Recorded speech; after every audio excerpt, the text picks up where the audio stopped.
Welcome to Thinking Outside the Soil with your host, Seany Alfalfaseed, where we get to talk story and touch on topics about hydroponics and the farmers who grow the crops and creatures we need to eat.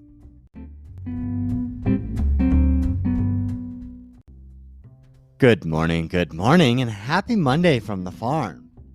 Thank you for being with us on another beautiful morning. I'm curious how many of you get as confused as I do on these first couple days of time change. I tend to feel like I slept in, and then when I realize that I didn't really get to sleep in and the sun is just up and I'm up later, that it feels a little bit discouraging for me. So, though the nights are warmer and we're getting ready to plant out one of our special tomatoes that I will love to talk to you a little bit more about. But that tomato came about because of our aquaponics system. And I believe that it's the uniqueness of our aquaponics system that has allowed some of our plants to be what it is that they could possibly be.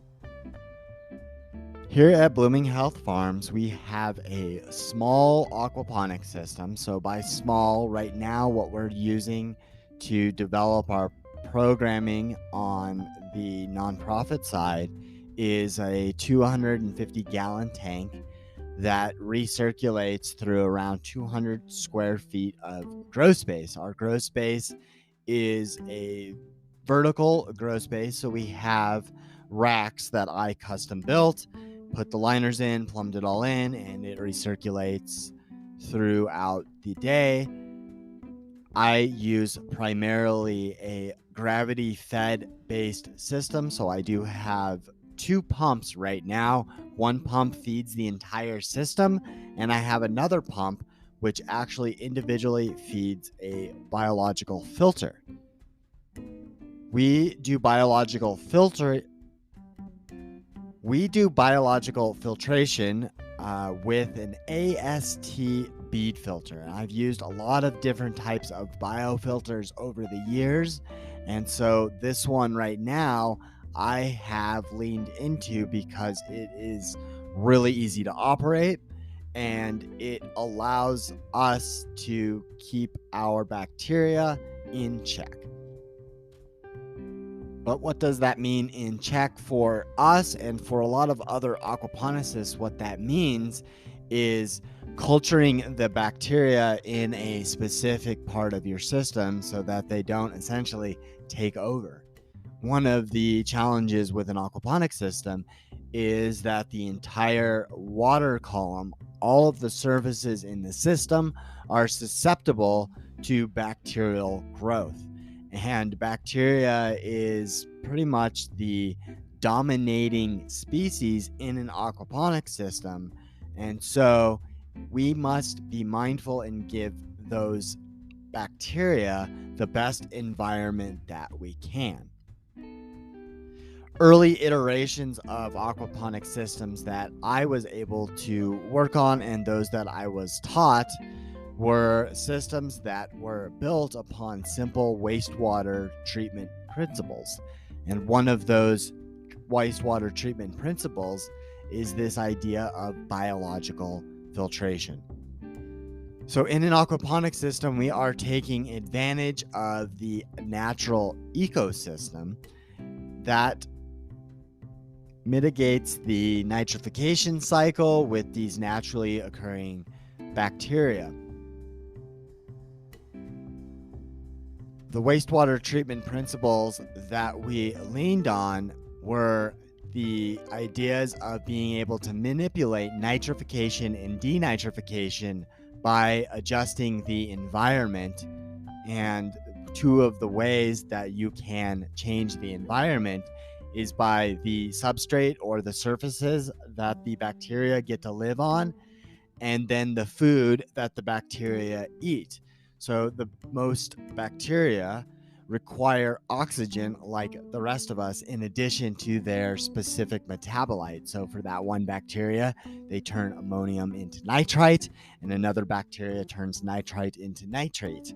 Well, those bacteria also need a significant amount of oxygen, and they are going to command most of that oxygen in the system. So it is advantageous to give those bacteria their own environment, their own hotel, their own residence, where you can optimize that environment. And a lot of my work in Hawaii was to learn how to optimize biological filtration by changing some of these different parameters.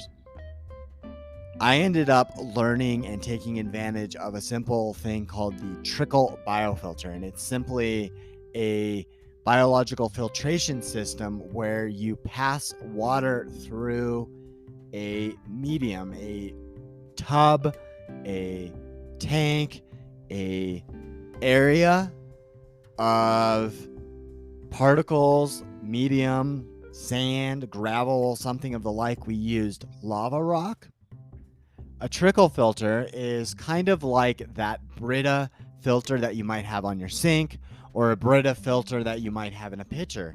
You simply just pour the water in there, and then after a while it drips through that charcoal filtration unit, and then you have clean water. And for the most part, a lot of biological filtration happens in a similar fashion. Now, you can contain that water and add pressure, add oxygen, add other gases to achieve other outcomes. Building upon those principles of biofiltration and thinking of the Brita biofilter, we invested in an AST bead filter about 6 months ago so that we could get more optimized operations. I was able to get the AST bead filter from the aquaponics source. So if you are interested in any aquaponics supplies, I urge you to head on over there and see what they could do for you. We love our filtration unit, and it is simple to maintain and simple to clean. And I have seen that we've had significantly less bacteria that live on the surfaces of our grow beds, less living on the surfaces of the tanks, and fewer clogged pipes as well. So we're really excited to be able to use this system as it is and keep moving forward to figure out how our aquaponics system can not only continue to grow the tomatoes that we've been having so much success with, which I hope to share a little bit more about tomorrow, but as well as the hydroponic fodder, specifically the duckweed. And I am super excited to see how the AST filter will play a role in our duckweed journey. So that is all I have for us today on this gorgeous Monday. If you're interested in learning more about how hydroponic fodder is helping farmers save water, improve livestock quality, and helping us all become better stewards, head on over to thinkingoutsidethesoil.com and get yourself a copy of my book so you don't miss out on becoming part of this next revolution. Join us again tomorrow, and thank you for being with me on another episode of Thinking Outside the Soil. Take care and have a lovely day. Hey, before you go, check out the links below, and if you'd be so kind as to leave a rating and review and follow the show. For those with feathered friends, don't forget to get yourself some of our Blooming Health Farms Chicken Blend Sprouting Mix. This supplemental mix has been shown to give you some of the best eggs with the yummiest yolks.